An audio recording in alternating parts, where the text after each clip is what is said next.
Hello, welcome back to my channel. If this is your first video, hi, my name is Sarah. If you're new here, please feel free to stick around. I film all kinds of stuff. My handle tells you I am decidedly anti-niche, so stick around if you like my vibe or if you're interested in anything I talk about.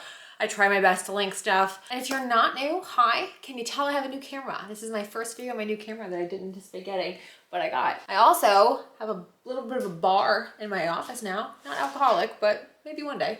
The actual bar is like right there, so that's a little, you know, real lazy. Anyway, so this is going to be everything I read in 2023. If you're new, one of the things I did in 2023 was I became a reader again. I went through, I guess you could say I'm still definitely going through, I just hit the 1-year anniversary the other day, life-altering grief. So one of the things that hit me immediately was the thought of I'm going to become a reader again. And I'm not like anti-reading, or wasn't before, but there was just something very like decided about that. So I read 90 books in 2023. My goal is to read 50. I read 90 because I'm an overachiever, y'all. If you don't know that about me, I really am. I love to just pistol whip a goal. So I'm gonna share a couple of things. I read books 3 ways. I read them like by physically holding them.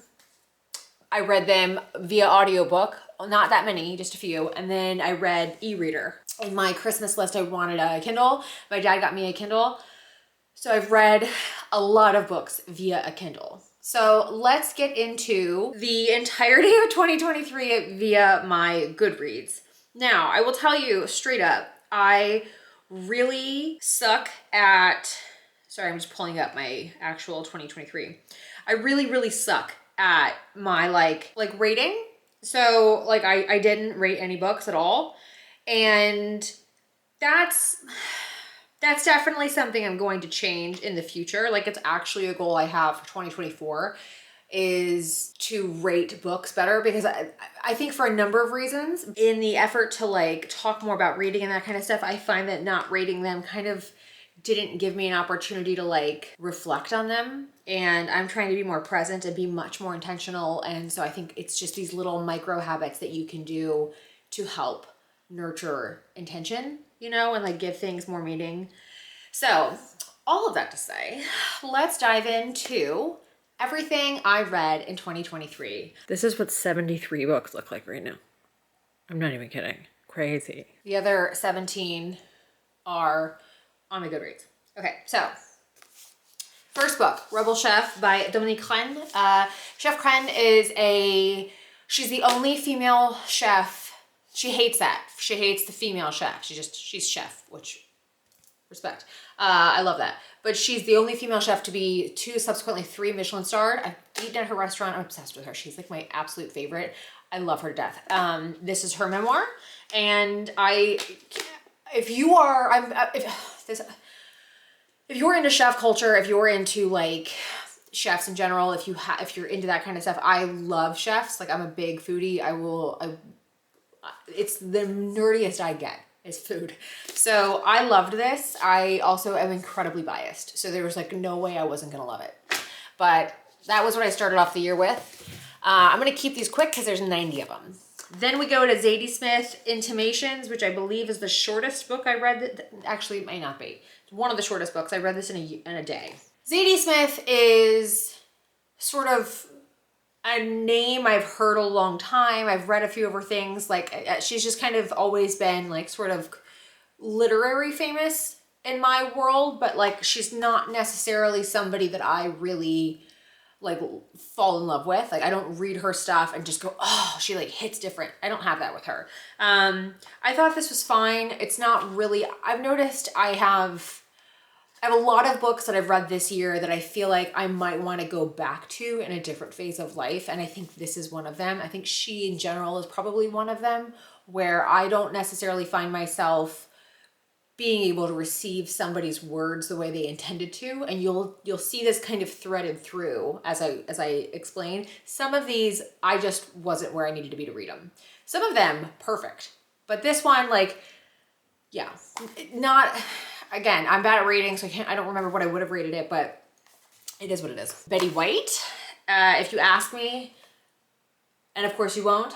I loved this. I love her. She was everyone's grandmother. So like, obviously we love her, but she's written several books. I want to read more. I loved this. It was such a nice, just good energy, you know? So not a hard read. There's pictures, you'll be fine. Next book is Greenlights. I listened to this. This was the first audiobook of the year for me. I liked it. I like him. I live in Texas. We all like Matthew McConaughey. His upbringing was interesting. He seems to be fine, but it's one of those things where you're like, oh, your wife, like, you know, when you kind of think like, you seem great, she seems great, I'm happy y'all found each other, I don't want to be in her place. You know what I mean? Like, I kind of think that with him, where it's like, you seem like a lot. You sound great. You're doing fine in life, like all systems are a go, but like, I'm real glad I don't have to deal with that. But it was good. I liked it. Next is Kitchen Confidential, Anthony Bourdain. Loved it. Love him, miss him. Excellent book. Highly recommend. Next is My Life in France by Julia Child. This was really good. This was co-written with her grandson, I believe. Grandnephew. Anyway, this was great. There is a show on Magnolia. I can't remember what it's called, but it's La Péchune, her home in France. They have a cooking school there now. You go for like a week. I would love to do that. That's like on my bucket list, just to go to different places and learn like cooking, like taking lessons in different countries and whatnot. This would be super fun to do. But this was a really lovely, it was really lovely, especially if you're into food and if you're into history. The timing of this, there's a lot of references to like immediately post World War II. That's super fascinating. So it was one of those things where you were reading this and your brain was also like, oh, I hadn't, like, you don't quite put it together because you're far enough removed timeline wise now, but it was really good. Like, I liked it a lot more than I kind of anticipated I would. Love Pamela.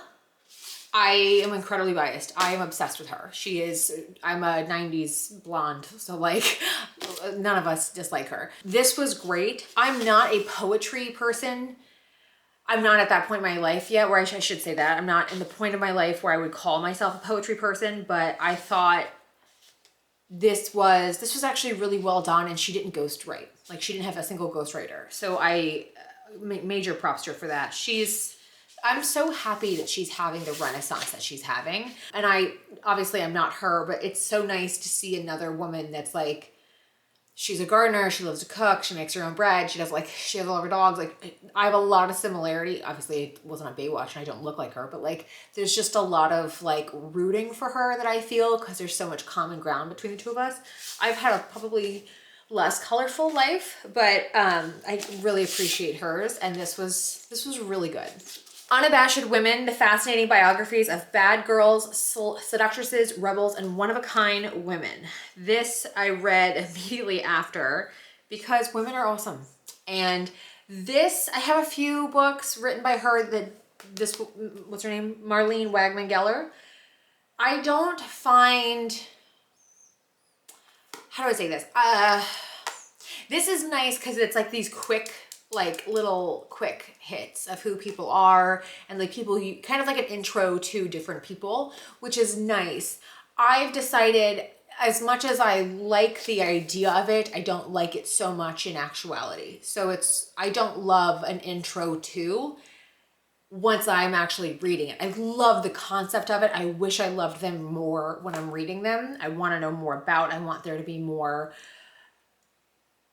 And maybe it's not actually that I dislike it. I don't like how the writing can be kind of lax, or it feels a little kind of rushed or like paced in a lazy way, maybe. I don't know. That sounds rude, but like, yeah, it's an unladylike women of history book. Love the idea of it. I can't tell you a single name of anybody in this book, but I read it in like January of last year, of 2023. Next up is The Tiny But Mighty Farm. She is on YouTube. I have a few like farmer, homesteader, gardener people that have written books that I have books from, but I read this one this year.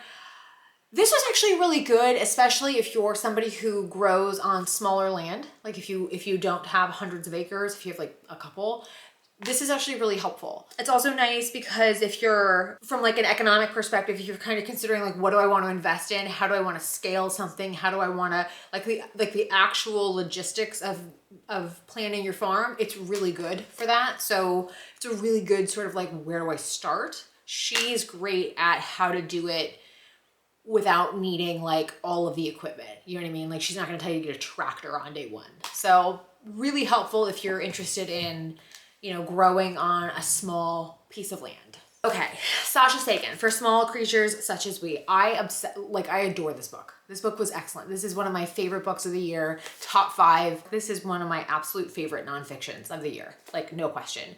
Sasha Sagan is the daughter of Carl Sagan and Andrew, who they coded Cosmos together. They were married.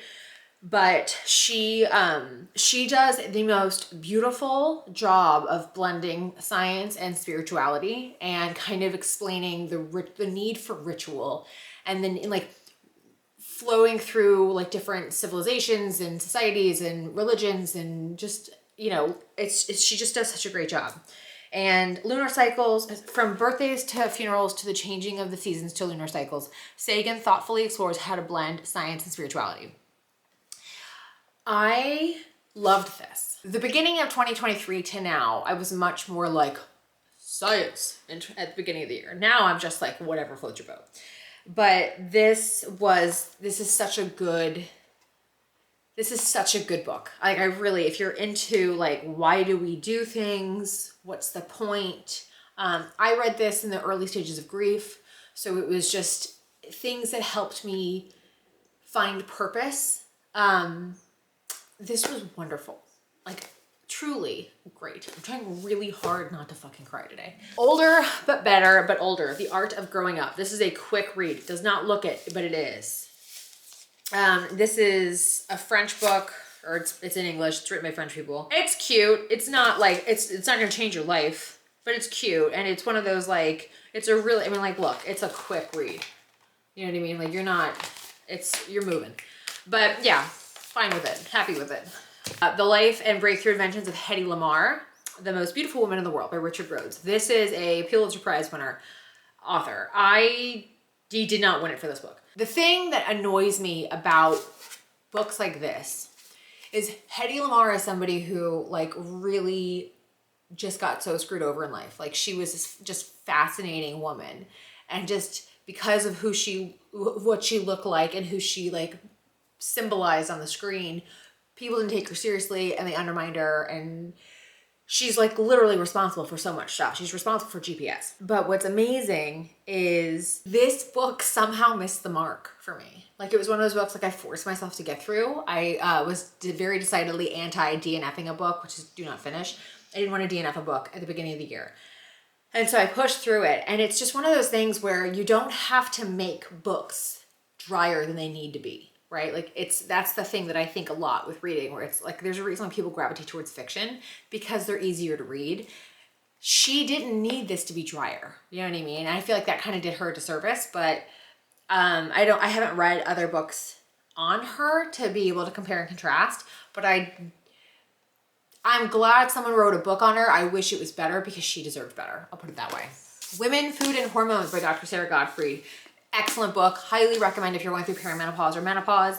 It is, I've read several books this year on being female essentially and not in your 20s. And this was excellent. She's fantastic if you are looking for like a medical doctor to follow. She's a Harvard and MIT grad, and then she's gone functional. So she's fantastic. She has a ton of information online, but like I really loved this. Any book that's like, here's how to make your life suck less, I'll take it. Do Less by Kate Northrup, a revolutionary approach to time and energy management for ambitious women. I liked this a lot. I will tell you out the gate, this is going to be a book that requires you to have a support system in place. So if you are like on your own, people aren't helpful, whatever, this is not the book to help you implement that. This is the book to help you once you have that in place. Oh God, the art and business. I wanted to like this more than I did of online writing. It just is like one of those, it's fascinating to me how to beat the game of capturing and keeping attention barely kept mine. It had a good flow, but it could have been shorter. I'm like, there's definitely people out there that have done better reviews on this, but I'm just kind of moving. The Alchemist. Loved this. Read this in a day. Read this on one of those days I shouldn't have been reading, but I did anyway. This was excellent. There's a reason why it's a classic. It's so good. It's also a book that I would definitely read like multiple times throughout my life. After The Alchemist, I listened to Spare by Prince Harry. I liked it. I'm really glad I listened to it. Because I think with like memoirs, I really think I like hearing them. Like the author, like the person who wrote it, I like hearing them read their stuff. I felt for him. Like I don't have any skin in this game. I'm American and I'm not like a royalist. Like I'm not somebody who cares. So I like Meghan because Meghan's like, you know, of the people. And it's just kind of nice to see like a divorced American woman, like, you know, do well. Like, I guess, I don't know if that's considered doing well, but like, it seems like a lot of work. But I applaud him for, I don't know how to say this without sounding like posturing. I don't care. Like, that sounds horrible. His upbringing sounded terrible. Like, it sounds like so many people would be like, oh, it must be nice. But then you're in it. And it's like, no, that sounds like really dreadful. So like, I'm glad for him that he seems happier, but it doesn't sound like enough time. I think just human nature and not enough time has passed for him to properly process everything. And the thing I kept saying was like, that security bill has to be unbelievable. So like, I can see why you just have to crank that book out. But like, I don't think enough time had passed to like have the hindsight necessary to really have final thoughts on it. And that's kind of where I landed with it. I hated this book. This is the first book.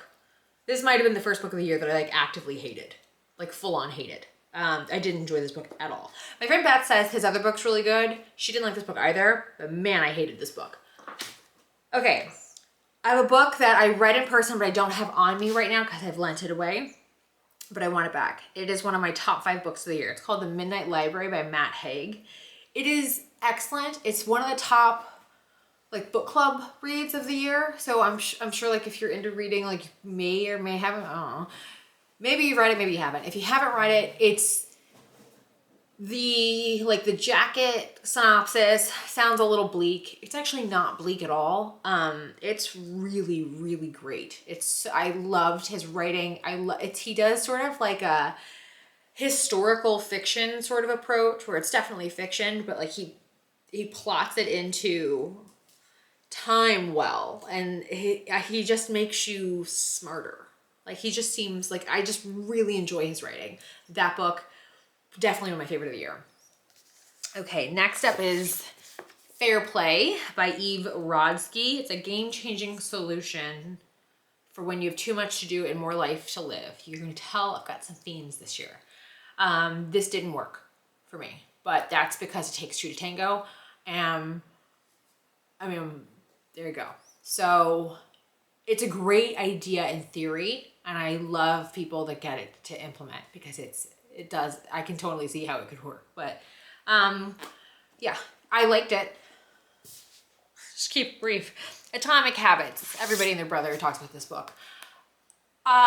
It's nice. The thing I would say is it's nice to have a book. I'm very productivity minded. I love goals. I'm a very goal-oriented person. I'm very self-starting. I'm not that person that like struggles with what to do. I struggle with how much I have to do, and I struggle with, I wouldn't say struggle, I aim to achieve as much as I can in a day, and I really aim for building routines and building habits because I love that. I find that to be massively helpful. So I think this is sort of like required reading when you're of that mindset, but I think the other thing with this is this and a few others really illuminated to me how important it is to ask yourself why. So like, I am definitely prone to being someone who is like productivity for productivity's sake versus being a human being, right? My friend Beth puts it, are you a human doing or a human being? And I definitely kind of lean doing. And so this started the process of illuminating the flaws in that for me. So while it's not a bad book, it's not something that I didn't read it going, oh my God, it makes sense. It's just habit stacking. This book, Stepmonster, a new look at why real stepmothers think, feel, and act the way we do. Really, really good. Hard read if you are one, but it's good. I highly recommend it. You're not reading this book because you're like just delighted with your life. You're reading this book because you need help. And this is really good. She's a therapist, she's PhD. And I think having somebody having done all the like data mining, like having statistics and having some sort of really clear framework around like actually being able to articulate how tough certain things are and like statistically here's where you actually slot in, like having that said in such a way was really helpful. I think if you were in the boat that I am/was in, I loved this. I will warn you, you don't really go back. Like once you've read it and once you've absorbed it, you're sort of like, it's like you have new tools and then what are you gonna do with those tools? So it's hard to like put it back in the box, if you will, right? So I don't think that's necessarily a bad thing. I think it's great. It's just one of those things where you're gonna start looking at things a lot differently. And I think it's actually healthier, from at least from my perspective, where I'm at. It definitely shifted how I viewed things in a way that made a lot of sense, but that doesn't mean everybody else is gonna buy in. Okay, next up is The Four Agreements. This is another book that's just excellent. Like you should read it multiple times probably throughout your life. It's a Toltec wisdom book. It's a quick read. It reveals the source of self-limiting beliefs that rob us of joy and create needless suffering. Based on ancient Toltec wisdom, it offers a powerful code of conduct that can rapidly transform our lives to a new experience of freedom, true happiness, and love. I think it's a good book. It's a quick read. It's easily accessible information. It's like, you know what I mean? You can digest it pretty well. Everybody in the brother talks about it. It was good. Another book I listened to was Atlas of the Heart by Brene Brown, Mapping Meaningful Connection and the Language of Human Experience. This book I listened to and it was great. It's like listening to a dictionary. That's exactly what it was. She just explains emotions, like the actual terminology and definition of what things feel like and are and the differences between this, that, and the other thing. So that was really helpful. I would like having it in, I liked listening to it. I really like listening to her. She's a great speaker. I feel like it's one of those things where having it in paper form, like being able to reference it in paper would also be great, just to flip to it. So it's definitely a book I would pick up. I really like her. I think it's a really needed book. I saw some reviews that were not very like good because it was basically it's a dictionary. But I think if you are somebody who's trying to understand what emotions are and like what things actually are, it's super helpful. She's also just super like, I'm saying that word a lot. She's very, Dr. Brown's just really like easy to like. You know, she's just got a lot of charisma. There's a lot of personality there. So she's an easy listen. Okay, one of my other favorite books of the year, Fast Like a Girl by Dr. Minnie Pelz. This book is so helpful for understanding how to fast. Like there's so many things out there where it's like, oh, I must post fast. Oh, I can't do this. Oh, hold on. You know, like here, like time of the month. How old are you? What's your actual nutrition? Like there's all these factors that play in hormonally, and this just helps you understand them. And it's so easy. It's not a difficult read. She does a really good job of breaking things down for you. I loved this book. Like sincerely, one of my favorite books of the year. Influence, The Psychology of Persuasion. I don't remember anything about this book. It's huge. This is a book that I give most often as a present, and it's my top recommendation. I genuinely couldn't tell you the first thing about this book, and I did read it. Reciprocation, commitment and consistency, social proof, liking, authority, scare. Okay, yeah, I remember this book. It's so interesting when you this is what I like about these videos. You kind of get an idea of what I was maybe trying to do at different points in the year. And man, like, I get it, but I'm at a point right now where I just don't care. You know what I mean? Like, yeah, it's probably good. I don't remember any of it. Clearly didn't stick. Minka Kelly, Tell Me Everything. Man, I liked this. I liked this a lot more than I thought I would. I don't even know why. I didn't think I was gonna like it, but I really did. She wrote a good book. It's easy to read, it moves, it is vulnerable without feeling performative. It's just real and kind of messy, and that's okay. And she's clearly done a lot of work on herself, and she's had enough hindsight. It's kind of the thing I would call it about Spare. There's like, it felt too soon. This didn't. So it's kind of like, you can tell she's like okay with it, you know? And I really love somebody who's like sort of settled into their scars. She has. This was good. This was really, really good. Next up is this book, I'm With the Band, Confessions of a Groupie, by Pamela Des. I liked it. It's kind of one of those tell-all, I slept with everybody that you used to, like all the rock stars from the 60s and 70s. She is charming and it's funny and it's like, none of it feels salacious for the sake of it. It just feels very matter of fact. And I really love like rock and roll, and she was the inspiration for Penny Lane and Almost Famous. Like, this was the real woman. So yeah, it's just a cool 60s and 70s LA rock scene, you know, sort of memoir. And it's just like, she just banged everybody. What else we got? The Love Prescription, 7 Days to More Intimacy, Connection, and Joy. This is written by the Gottmans. They created the Gottman method. This is really, I think this is really good.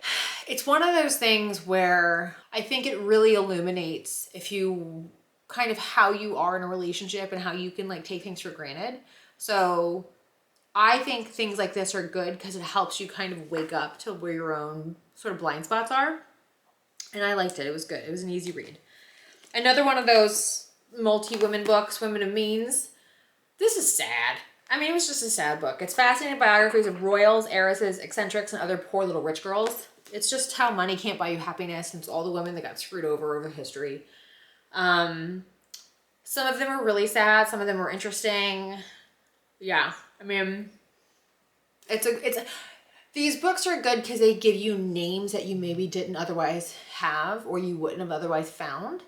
But it's also like, they're so quick that like you won't retain them as well. I mean, maybe you'll really connect. Like, there's a woman in here that was like obsessed with dolls and had like, her entire suite, like her penthouse mansion, whatever it's called, I don't, back then, was like full of like a lot of money's worth of like the finest materials for dresses and that kind of stuff. And she just lived there her entire life. And, you know, clearly there's some psychological things going on there, but it's also like, I mean, I don't know if you're happy because we haven't gone down that road. You know what I mean? So it's just kind of like, you kind of get left with like a funny feeling in your mouth. Then we have Becoming Wise, an inquiry into the mystery and art of living. This was a funny one because this was a book that in some chapters was a really easy read and in some was painful. So like, it's not a quick read on the whole. You'll have phases where you're like moving and phases where you're struggling. And I don't know how I feel about that. I'm kind of like, you know, but just full disclosure, I think I haven't read how do I put this? I haven't read other books in the same vein to know how I would rank that for like readability. I feel like sometimes she kind of is interviewee, which, you know, obviously because she's interviewing like a bunch of different people that are thought leaders in some way, shape, or form. And I don't agree with the endorsements. But that's also me and where I was in my life at that point. And I don't know if I don't know if that objective would have matched with what I would have wanted. So it's just a really biased way of looking at it. How to Keep House While Drowning. I got influenced on this one. This is just how to stay on top of your to-do list. Like how to like keep your house like kind of clean while you're in depression or whatever. And anxiety, fatigue, depression, ADHD, or lack of support. It's good. I think it's important to have something like this on days where you just cannot string thoughts together. Like, where do I start? And her thing is like, start with trash. Just like get the trash out of the room. Or then like find the red. It's like, what's gonna bother you? Like, can we load the dishwasher? Can we physically move things out of the room that doesn't belong here? You don't have to put them where they belong. Just get them into maybe the room they belong in. Stuff like that. Just like baby steps. Start with the spoons. Stuff like that. And I think if you're in a spot where like we've all been there, you know, she talks about having had her second kid and just like drowning. And when you're kind of going through a whole bunch of stuff, like it's nice to have something that just sort of tells you like, take the trash out, you know? Okay, The Castle on Sunset. This is about the Chateau Marmont. I'm really into rock and roll. So the next 2 books are going to make a lot of sense to you. This is great. This is all about sort of the area around the Chateau Marmont and how it like came to be and how they actually built it. And it's really, really good. It explains like the history of LA with it. And it's fascinating. It's also one of those books I will warn you, makes you want to read like 10 other books because it plants seeds in your head. You're like, oh my God, I forgot about that. Or I want to know more about that or whatever. This is one of those books. It's really, really good. Especially if you're into this kind of stuff, it's good. I consider these sisters, even though they're written by different people. Inside the Dream Palace. This is about the Chelsea Hotel in New York City. This is excellent. I highly recommend, if you're into one, you're probably into both. You know, it's like the LA and the New York versions. This is great too. This is the life and times of New York's legendary Chelsea Hotel. This talks more about the people that lived in the hotel. This talks more about the building itself. And they kind of go through this and like the owners. There's like kind of key people that owned the building at different points in time and how they developed. This is all about the evolution. And they talk about the owners a little bit, but it's kind of amazing how different they are and how they both symbolize so much. But I really encourage both if you're into that kind of stuff. They're both great. Then we go to Someday is Today. Oh my God. 22 simple, actionable ways to propel your creative life. I read this book. When did I read this book? I finished this book August 31st. It's been 4 months. My key takeaway from this book was this man has never had a non-able-bodied day in his life. The way he views time and the way it's just shocking to me how like incredibly, and I am not typically somebody who's like very sensitive to this. In fairness, I had just hurt myself, so maybe I was. It just reads incredibly ableist and incredibly privileged. Like, and I mean that in one of those ways where it's like, I kind of wonder what his therapy sessions with his wife sound like. You know what I mean? So I'm neutral on these. Like this actually kind of cooled me on a lot of the self-help productivity stuff because it was like, but whatever. Some people might really love it. That's fine. I needed a female after that. You are a badass every day. How to keep your motivation strong, your vibe high, and your quest for transformation unstoppable. This is literally like postcards. This is such a quick read. This shit is like postcards. I'm telling you. They're fine. It's fine. It's not gonna like, I don't think anybody's gonna read this and have their life changed, but it's fine. The next 2 books actually I read I don't have on me. I think I might have lent them.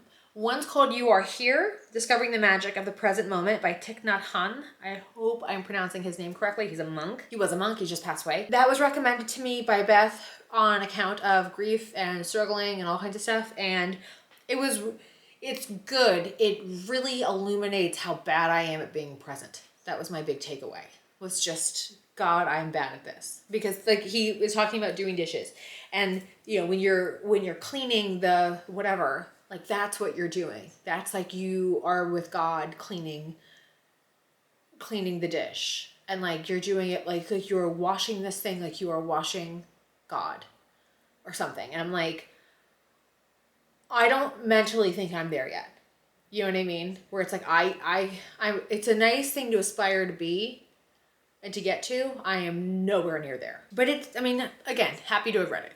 The next book was The Artist's Way, A Spiritual Path to Higher Creativity by Julia Cameron. I liked it a lot. It's a 12-week program. I did not read it over the course of 12 weeks. I read it.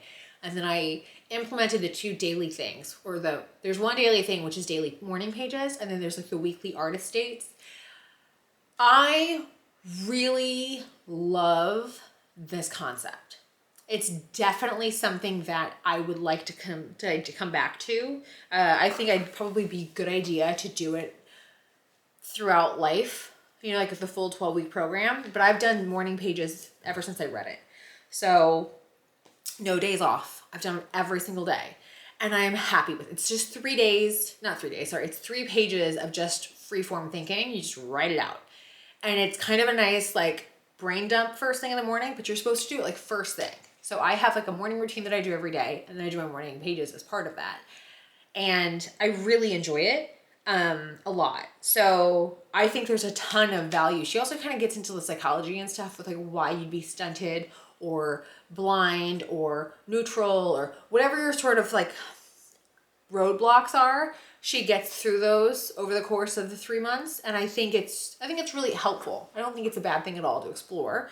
I liked it a lot. The Curated Closet, home stuff. A simple system for discovering your personal style and building your dream wardrobe. It's fine. It's nothing new. I should have known that. I didn't get a lot out of it. The Origins of You, How Breaking Family Patterns Can Liberate the Way We Live and Love. I don't remember much about this book, to be honest with you. And that may be a good thing. It may be a really good thing. I don't remember not liking it. I just feel incredibly, but I also feel like I just sort of tapped out on therapy books after a while. So that may be the last therapy book I read this year. Next up, How to Stop Time by Matt Haig.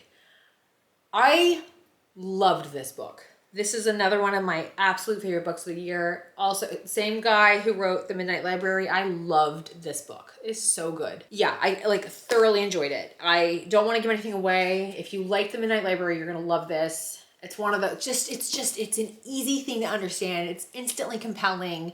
You just get sucked in right away. It doesn't take you any time to warm up. He's just great. It's such a good book. Really loved it. Okay. Everything I Know About Love by Dolly Alderton. Everybody and their brother talked about this book this year. I liked it. I think the thing that I've learned when I listen to like book talk recommendation or like booktube or whatever is I really need to pay more attention to like who is recommending it, how old are they, and what are they going through in life right now. Because a grieving 38-year-old woman in perimenopause would have a very different reaction than like a 25-year-old or like a 23-year-old or something like that, right? Like it's just, no, that's not me saying anything negative. That's just like, hey, look, way different reaction. That's not just also not to say I didn't not like this. I like this book. It's good. She's good. She's a good writer. It moves quick. It's yeah. I just don't. It's not. It's sort of like everybody was like, oh, it's a Bridget Jones's Diary, and I don't think I was. Yeah, I just didn't hit the same way it hit everybody else. Let's put it that way. Notes on a Nervous Planet by Matt Haig. I didn't love this as much as I love his nonfiction. Excuse me, I didn't love this as much as I love his fiction. I love him, I love his writing, but this didn't slap the way the other ones did. Gabrielle Union has another book that I read that this is the second book she's written. It's the only one I've read though. It's You Got Anything Stronger. Again, haven't read the first one, but I don't think I need to pick up on what she's putting down on this one. It was really good. She's a great writer. She has a lot of personality. She moves well. Like, yeah, great. On Earth We're Briefly Gorgeous. I feel bad saying I didn't like this because I feel like this is one of those books where if you don't have anything negative going on in your life, it probably will land really well. If you do, it feels like salting a wound. Like I don't need that kind of in my life, right?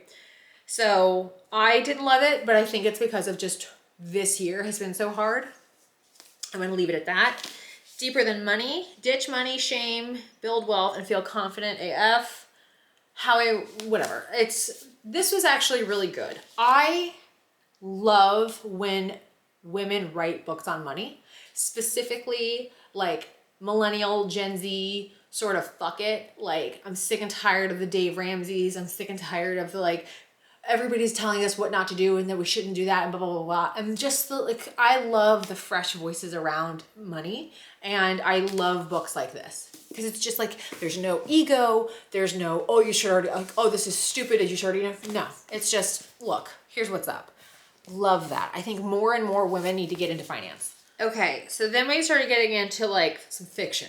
This is when I explored, this was like, I did romance for the first time. I never read romance until this year. Practice Makes Perfect, which is the second book in this series, which is called the When in Rome series. I picked this because it's literally based in Rome, Kentucky, and I'm from Kentucky. This was delightful. This was a great first like rom-com book to read. I loved this book. Like, I gotta tell you, this was so good. It's light, it's fun, it's not too heavy. I went through a whole bunch of heavy shit and then I was like, we gotta lighten the mood. This was great, loved it. Then I went right back into the heady stuff. This is called The Land Where Lemons Grow. It's the story of Italy and its citrus fruit. If you are a nerd and you like science and you like food and you like history and you wanna get into like unbelievable detail, you'll like this book a lot. It's not the smoothest of reads, but it's also not clunky. It's just very niche, and I loved it. For what it is, I loved it. Next book is Malibu Rising. I didn't like this anywhere near as much as I liked, Evelyn Hugo and Daisy Jones. I feel like that's kind of a thing though. I haven't read Carrie Soto Was Back. I don't want to. I feel like I loved Evelyn Hugo and I loved Daisy Jones and the Six, and I hated the fact that Daisy Jones and the Six should have been a rockumentary and they turned it into a miniseries, and Evelyn Hugo should be a miniseries and turned it into a movie, and I just sort of like got really pissed off. And so I just sort of was like, I'm done. I'm done now. I need to take a break from you. When in Rome is the first one of the When in Rome series. The Practice Makes Perfect. I went to her because I was kind of annoyed with her at the end of this. She writes a good book. It's a good book. You'll finish it. You're not gonna be like super mad. It did not hit anywhere near the same as the other ones I've read. And I loved those two. Like, Evelyn Hugo was my favorite book of 2021. So When in Rome, she is a delightful writer. You're not gonna learn anything new really, but it's just a nice read. It's a nice beach read. The Pathless Path, Imagining a New Story and Work. A new story for work and life. I liked this. It's nice when you're trying to like get your head out of your ass around what does success look like for me professionally? How do I actually want to live? What's the point of this? Like that kind of stuff when you're doing that in your brain. This is nice. It's a nice, yeah. I mean, it's something to think about. Before We Were Strangers. Yes. Okay. Sorry. I had to read this really quickly to remind myself what it was. This was good. This was nice. I liked this. It's charming in its way. I wouldn't say it doesn't have like the sort of like tingly that the Sarah Adams books have, where it's just sort of like popcorn or like junk food, where I wouldn't say that. What is it? It's like smart. It's like the kind of healthier junk food for you, where it's like, oh, this isn't bad. I'm not losing brain cells, but I'm also not getting smarter. This is a little maybe rougher, a little seedier, but not in a bad way. Like there's a little bit more grit to it. And maybe it's just like the plot and the story and like the characters, but I liked it. But it's not as like smooth as the other ones are, right? This is the book I hated the most this year. Oh my God. I hated this book. This book was literally, like, my review is 1-star literal garbage, DNF'd. I skimmed this book. I hated this book. This is a novel. This is a fiction book. Nothing about this book reads that way. And dear God, I hated it. So like, I actually was looking forward to filming this video so I can go stick this in my neighborhood library and hopefully somebody will like it. But this book sucks. Okay, so then you're gonna laugh. So then, because I hated that book so much, it launched me into the Bridgerton series. So, which I just very pleased with myself. Read this, loved it. Then I read this, loved it. Holy shit, she can write a romance book. I am probably, maybe, I don't know, I haven't done any research on this, so I'm just shooting in the dark here. I'm in the minority, I'll go with. I hate reading a sex scene. I don't need to hear it's just like, it's like an awkward, fumbly thing, right? Just like get it over with. I don't need, like, I don't know. I just don't need to read it. And she does a really good job. It's like a weird compliment to pay. She does a really good job of writing sex scenes that you can skip. Like, you know it's coming, you know when it's end, you can keep it moving. And I loved that. I like really appreciated that about her. And they're great books. They're thick books, but you move through them. They're great. This is another book I really didn't like. This is called All About Love by Bell Hooks. You would think I would like it. She is from Kentucky. She's a femme, like all this stuff. I didn't like this book at all. And I didn't like it so much, I went right back into Bridgerton. So we've got An Offer from a Gentleman. I just read the entire thing. All of them. I liked all of them. And then I got to, where's it at? I got to, this is what I did. I waited to the last one, right? I read this book. Now, I DNF'd this book. I will warn you now, I did not finish this book. I hated this book, and I am completely biased in why. There is no way in hell I was gonna give this book with this storyline, with this name, a fair shot. I know I've read a lot of people that like loved it, thought it was so good. I thought I bought it purely because of the name. I couldn't. I think I made it to page like 50. Like, yeah, I made it here and was like, I can't. I just cannot I can't let you wreck this name for me. You know what I mean? Like, I just absolutely not. We're not doing it. So then we went back to Bridgerton and ended on a high note. Loved it. Okay, so then we go to, oh wait, hold on. We have more Bridgerton. Jesus, that's right. There's a lot of kids. Okay, so then I've got the last Bridgerton book. Is that right? Yeah. Okay, so now we're done with that. Now we go to the Moon Cycle Cookbook. I liked this. I'm also into this kind of stuff, so it's like a great way to find food options for how to eat to your cycle, hormone supporting foods, rituals, practices, different things you can do to support your body, have hormonal balance. That's like, you know, my part-time job anymore, so loved it. This is one of my favorite books this year. I genuinely cannot recommend this enough to you if you are grieving and or going through perimenopause, or both. I'm going through both, and holy shit, I loved this book. I guess I haven't learned that yet. Discovering new ways of living when the old ways stop working. This was such a gift that I didn't anticipate it being. Like, I really, truly, like, I love this book.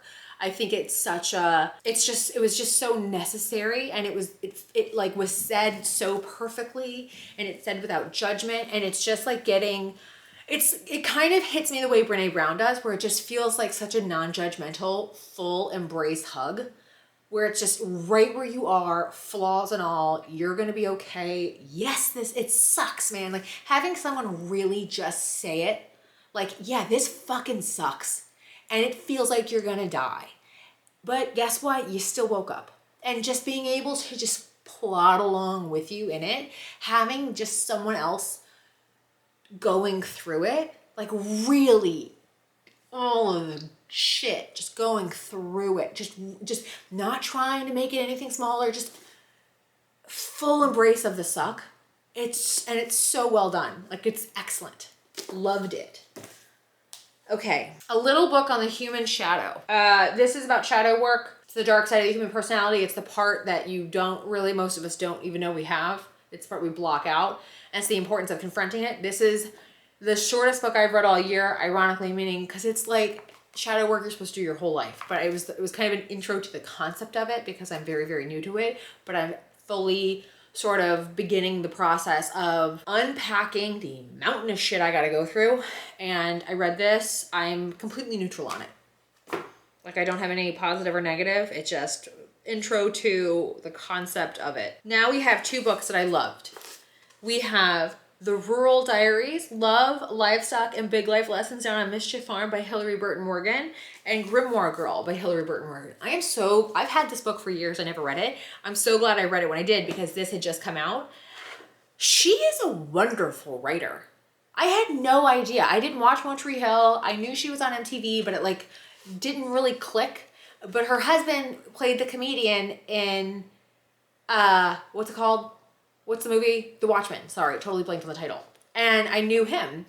But she is just a delight. Like, she's just such a good writer. She just has this very sort of candor to her, and there's just very like just acceptance, and I loved it. Like both of these books I really enjoyed. I'm also very biased because she's into farming and gardening, and same. And then this is all about just the democratization and just like getting the bullshit out of the way about being into witch stuff and like witchy shit and magic and mischief. And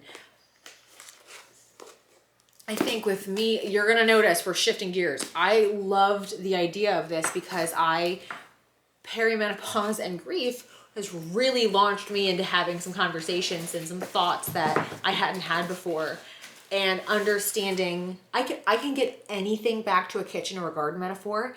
And so in doing that enough times, how much shit is actually like witchcraft or would have been in different times. And you could bump up against it, and then it just sounds like bullshit. So like it was a really organic journey of like just trying to make sense of things, and it led me to finding her, and I loved it. I was so glad I did. But it's amazing to me how much of us that garden kind of bump into this, because you kind of get into like kitchen witchcraft, and it's like sourdough and herbs and shit like that. It's like not anything crazy controversial, but it's amazing how simple and nice and like intentional and blah, blah, blah, blah. So loved those books. 2 books I don't have on me, but I do have. One's Martha Stewart's Organizing, the manual for bringing order to your life, home, and routines. And the other one is Martha Stewart's Homekeeping Handbook, the essential guide to caring for everything in your home. Highly recommend them both. They're excellent. Any sort of like tome of here's how to do something, her team does really, really well. And I loved it. They were excellent books. They're giant, but they're great. And they just help take it takes all the shit out of your head and tells you when to do it. Loved that. Okay, so now we're gonna go to Goddess Magic, a handbook of spells, charms, and rituals, divine in origin. Invoke the goddesses, infuse your magic with divine energy. This is like an intro to goddesses. This is like a quick, like, here's who is who. It's sort of like those women books where it's just like, you're not getting a ton of information on anybody, but just a real quick highlight reel of like who people are for what. I love the idea of it. I don't love the execution of it because I feel like I don't learn enough, but that's kind of the point. It's just dip your toe in the water. And I really struggle with anything half-assed, which is essentially what that is. So then there's 78 Degrees of Wisdom, a book of tarot. I'm really glad I have this. This is like a textbook. This is like how to do tarot, and I am learning. So like, I'm glad I have it. It's a dense read. Then we have You Were Born for This, Astrology for Radical Self-Acceptance and Living Your Purpose. This is good. I love Chani. This is not what I would recommend to you to fall in love with Chani though. I think her app is better, but I'm glad I read it. I don't think I necessarily learned a ton, but it's one of those things where just in the effort to be thorough, I'm glad I read it. I am one of the OG Britney fans. This was going to happen. I read this in I think in the time it took my sourdough to rise, like 3 hours. Oh shit, speaking of which, I gotta go put that in the fridge. This is a quick read, and it's hard to read in sometimes because it's amazing. She's still alive, but we owe her an apology. Like, she's awesome, and I feel terrible for her. I would bet almost anything she will never get back on stage. Okay, then we have Lovelight Farms. This is adorable. This is exactly what you want a Christmas romance book to be about. It's just cute shit. I liked it a lot. None of these things are going to make you become subversive. That's not their point. It's great. The Christmas Bookshop. I was apparently on a bender of books set in the UK. This wasn't, for the record, but this is cute. It's charming. It's cute. It was a good book. I liked it. Then we have a book called One Day in December. This was really cute. I remember this. Okay, yeah. I read a lot of books in the month of December. This was cute. I liked this. This was one of those books where you were like, I kind of know where it's going, but I don't know how it's going to get there. And the way she does it is actually really, it was done well. A December to Remember. I liked this a lot. This is a charming winter solstice treat with Love Actually vibes and a hint of bohemian magic. Exactly. This was adorable. Liked it a lot. Then we have Holiday Romance. She's meant to be catching flights, not feelings. This was super cute too. I read two in this series. This was a cute book. Santa Suit. Did not like this as much. Did not like this as much. Yeah. I think comparatively speaking, this ranked a lot lower because these were actually like a lot better. I know a lot of people write these kind of books and most of them sound like they suck. All of these books were better than this one. So like I would recommend any number of these to this one. Put it that way, right? So I did, like, I knew I wanted to read like a bunch of Christmas rom-coms just to keep the mood up because grief and the holidays, and I was struggling enough as it was. I didn't need it to make it any worse. So I was trying really hard to get like good ones. And this one, it's a cute story, but like compared to the other ones, like the writing was a lot lazier. So then we go to Snowed In, which is, I don't have physically. I don't have a bunch of these going forward because my dad got me a Kindle, so I started reading stuff on the Kindle. Snowed In is the second in the Fitzpatrick Christmas series, which the first one was Holiday Romance, and it was adorable. Like, it was super cute. So I like those books. They're really charming and they're easy to read. Then I went to 'Tis the Season for Revenge because people said it was Legally Blonde at Christmas. And yeah, that hits you upside the head, but it's also, there is a specific like spice level to it in terms of the sex scenes that honestly, I'm not the target demographic for that. So it was just one of those like, I don't need this. And it's seasoned enough with that spice throughout the book that you're just like I get it. But you know, so it's just like, I don't, no, I'm okay. So then we go to Hannah M. Lynn's The Second Chances at the Cotswolds Candy Store. I got that on Kindle. That was cute. I mean, it was actually cute. I liked it. Then we go to Dark Feminine Energy, The Complete Guide to Channel Your Inner Femme Fatale, Learn Self-Reflection, Self-Compassion, Master the Male Psyche, and Develop a Magnetic Body Language. I mean, I would say none of that happened.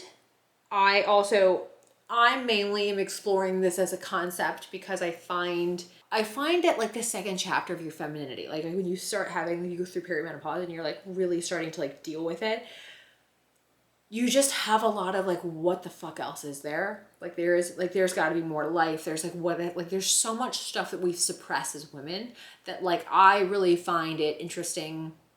It's why I explore like the witchcraft stuff. It's why I'm exploring like I'm going to do a whole bunch more in 2024. Like I find just the really female oriented parts very fascinating to me. And so I'm trying to explore the dark feminine stuff because I find that the kind of patriarchal lens that we've all viewed it through for so long, I find taking that lens off to be very interesting. So just anything on that topic, I kind of am, I'm at least interested in. It was fine. I didn't love it, but it was fine. Then we go to the last book I physically have, The Spirited Kitchen. I was influenced by this book by Mary Skinner, who I really enjoy her. This is the recipes and rituals for the Wheel of the Year. I liked this a lot. This is something I'm going to be referring to in 2024. So I think if you're interested in like, how do I view the year from like a solstice, and like the Wheel of the Year is a concept in like witchcraft where I feel like it kind of goes beyond that though. Different civilizations, it's been around for a long time, but you go through the whole year and it's a little off our true, like what we consider like Christmas. Yule is technically different.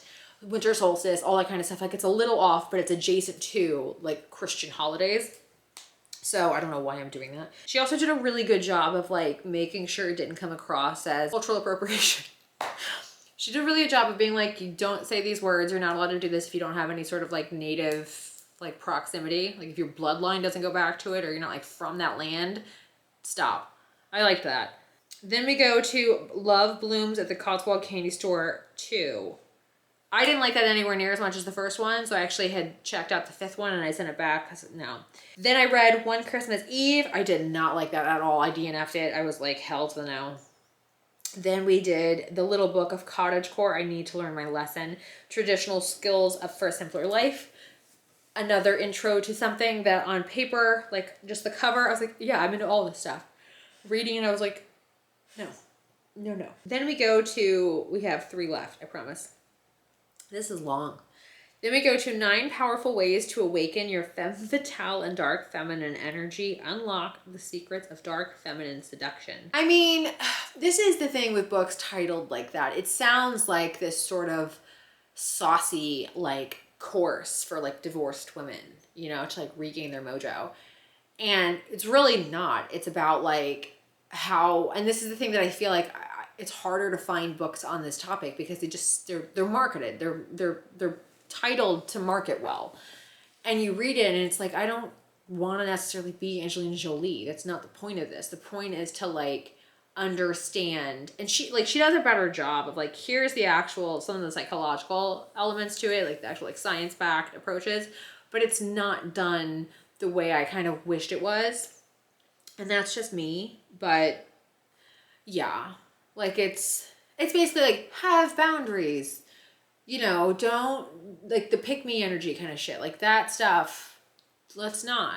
But it's also, I think the thing is like, they do a halfway decent job of explaining like what light feminine versus dark feminine looks like and like why you should have both. And it's not to like shit on light feminine. It's like, no, there's a balance, and it's not wildly dissimilar from like toxic masculinity or toxic positivity. There's a toxic level to anything. Anything at the right dose can kill you.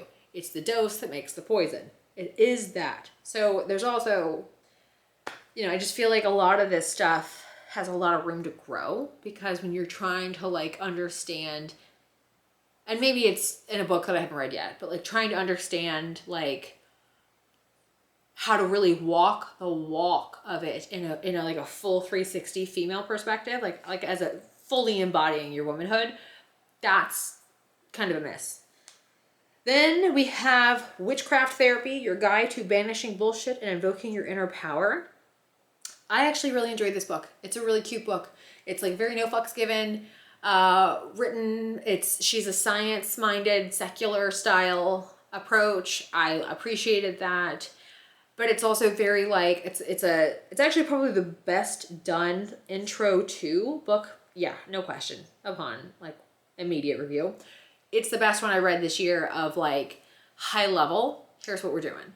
And just, I thought it's a book I would own, and I checked it on Kindle, but I would own it. It was great. I liked it a lot. Then we end on The Collected Regrets of Clover by Mickey Brummer. I loved this book. It was one of my favorite books of the year, and it wasn't planned to be the last one.